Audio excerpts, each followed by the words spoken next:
ayaw niyo yung tao, mag-skip kayo. Nakakapag-scroll nga kayo ng ilang oras. Ano ba naman yung ayaw niyo? I-scroll niyo na lang. Be kind. Always choose kindness. Totoo. Yun yung... Walang mawawala sa inyo kapag naging mabuti kayo sa ibang tao. Yes. Diba? Sa mga nababash, alam nyo, masasabi ko lang dyan na yung mga taong nambabash sa inyo, magko-comment yan ngayon. E di pagka-comment, after comment, next na yan ang video. Pustahan tayo mga nag-comment ng masama, hindi na nila tanda na nag-comment sila ng masama sa inyo, diba? So, for me, pag binabash kayo, ano nyo lang, shrug off nyo. Parang sa akin kasi, pag nakakita ko negative, okay.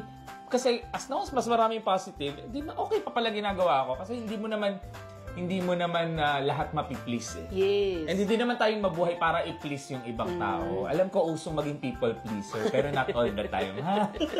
Huwag naman sa bashing. Kaya nga. Kasi kayo din yung kawawa doon. Yes, yun lang talaga. Ako, shrug off and enjoy life. Be happy lang. As long as masaya ka sa ginagawa. Kasi yun ang mantra namin ni Yobab kami. As long as masaya tayo sa ginagawa natin, gawin natin hanggat hindi makakasama sa atin at sa ibang tao.